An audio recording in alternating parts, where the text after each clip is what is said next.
যার নাম বলে তার কোনো ক্ষতি হতে পারে, তাই বারবার চাপ দেওয়া সত্ত্বেও নামটা বলেনি।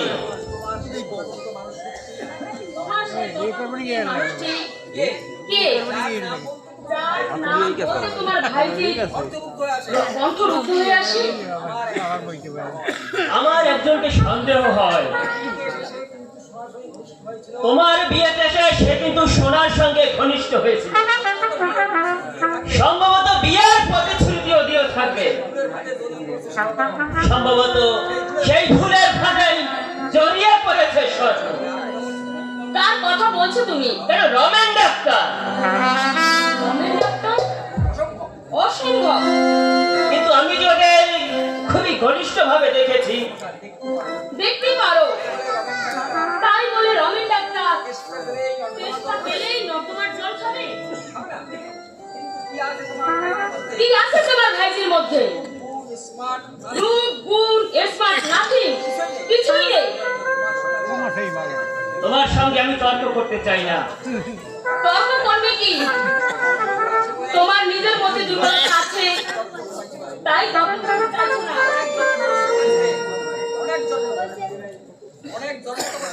অনেক জন্ম তপস্যা করেছিলে, তাই আমার মতো স্ত্রী তুমি নিয়েছো। অন্য মেয়ে হলে অন্য দুর্ভোগ ছিল তোমার ভাগ্যে। অবশ্য ঠিক। যা, পথের মাঝে তর্ক করে আমি সিন ক্রিয়েট করতে চাই না।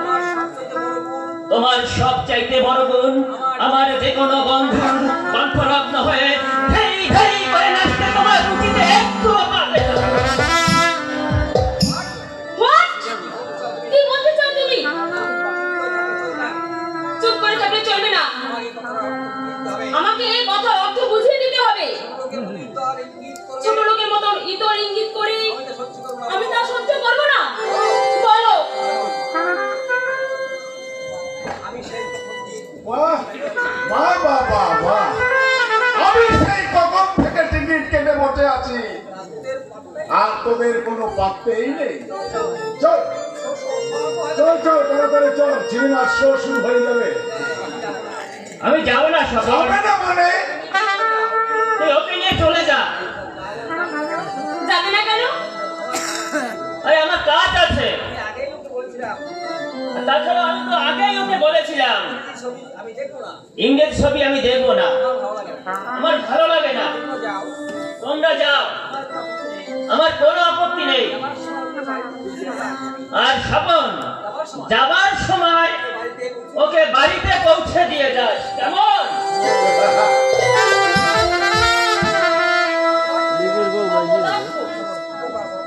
কি ব্যাপার বলো তো তমসা, তোমরা কি দুজনে ঝগড়া করেছো?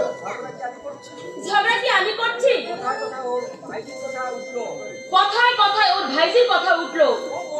ও বলবে রমেন ডাক্তার বিয়ের প্রতিশ্রুতি দিয়েছে, সোনা সর্বনাশ করে পালিয়েছে। আমি বললাম কখনো নয়, রমেনকে আমি চিনি। রমেনের নাম বলেছে? বলবেই তো, এছাড়া ওর আর কি বলবার আছে? চোর কি কোনোদিন বলে আমি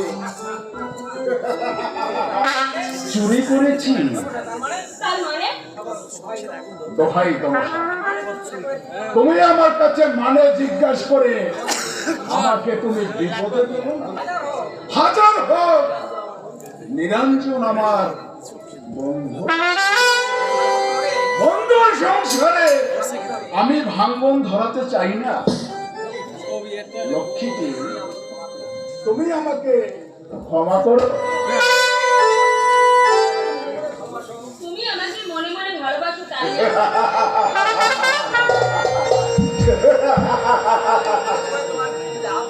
আমাকে বিব্রত করে তোমার কি লাভ তমসা? আমি কিছুই বুঝতে পারি না। স্বপন, আমার প্রশ্নের জবাব তুমি এড়িয়ে যাচ্ছ। তুমি আমাকে নির্বোধ দেব না। যখন তোমার সঙ্গে কথা বলি, তোমার লোভী চোখ দুটো আমার সর্ব অঙ্গ লেহন করে। তমসা, অস্বীকার করতে পারো? মনে মনে তুমি আমাকে কামনা মনে মনে তুমি আমাকে কামনা করো না? সত্যি সত্যি তুমি বুদ্ধিমতী। তুমি যে আমার বন্ধুর স্ত্রী তমসা। আমি তোমার অকৃপণ ভাবে তোমার তৃষ্ণা মিটিয়ে দেই।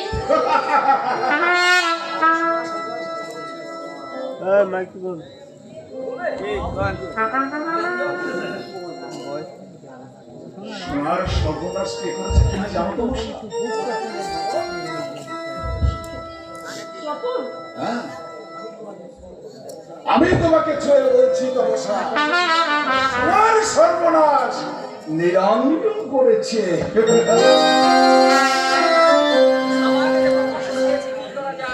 আমার কাছে পরামর্শ চাইতে এসেছিল কি করা যায়। আমি লোকে নাস্তিক রূপে পরামর্শ দিয়েছিলাম। একটা চরিত্রহীন লম্পটকে আমি বিয়ে করেছি। আমার জীবনের স্বপ্নকে চুরমার করে দিয়েছে ওই মশিটা। আমি সবার সঙ্গে হেসে কথা বলি, হয়তো একটু বাড়াবাড়িও করে ফেলি। তাই ওর চরিত্র নিয়ে আমি ছিনিমিনি খেলি না। সিনেমায় যাবে না তমসা? তুমি আমাকে মারছো না তমসা, আমার মনটা আজ ভালো নেই, বুকের মধ্যে আগুন জ্বলছে। সেজন্যই রমেনের উপর দোষ চাপাতে চাইছে। জানে রমেন দেশে নেই, প্রতিবাদ করতে পারবে না। ছি ছি ছি, একটা অমানুষের হাতে পড়ে জীবনটা আমার ব্যর্থ হয়ে গেল, ব্যর্থ হয়ে গেল।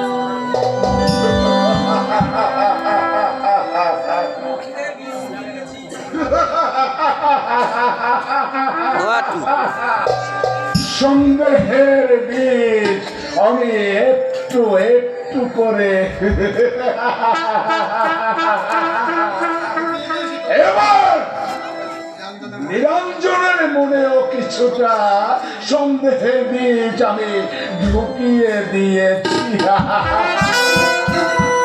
এবার রোজ ওরা দুজনার মধ্যে একটু করে ঝগড়া করবে, আর আমি সেই সুযোগে আমি তমসাকে আমার করবো।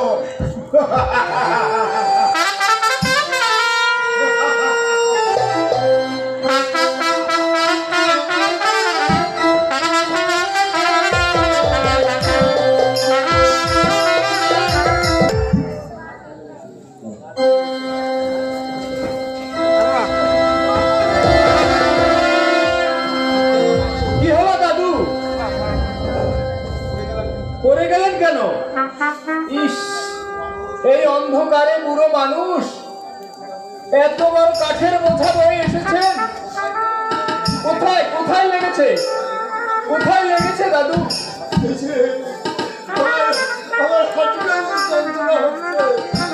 হবে না, যেভাবে পড়ে গেলেন। ওই দেখি দেখি, একটা হাত নেই এই অবস্থায়।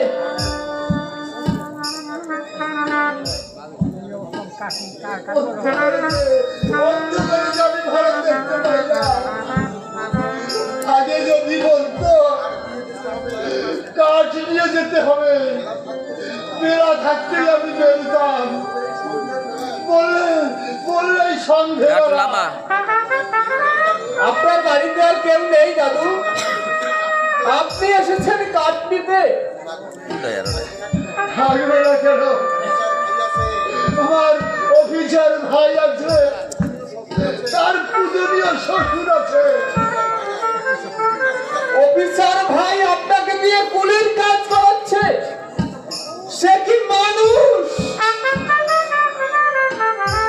করাচ্ছে না, ভাই করাচ্ছে না, ভাই করাবে কেন? ওরে, করাচ্ছে করাচ্ছে আমার পোড়া কপাল। দাদু আমি যে নিষ্ঠুর নিয়তির হাতের পুতুল। নইলে ওখানে এই হাতখানা কাটা যাবে কেন? তারপর নগদ ঘর থেকে 5,000 টাকা চুরি যাবে।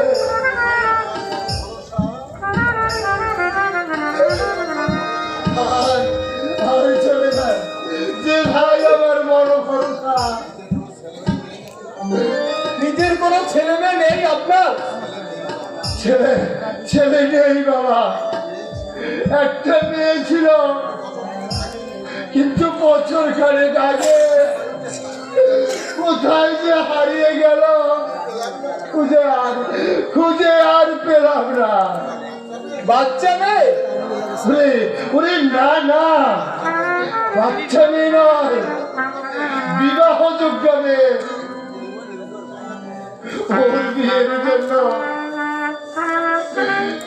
ওর বিয়ের জন্য আমি টাকা জোগাড় করেছি, কিন্তু ভাগ্য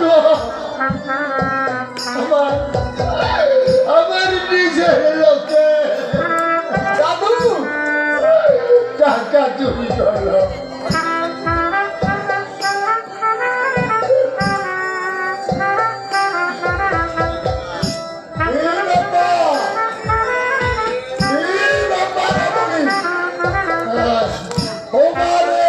সেই কথাই আমি বলবো। এখন তুমি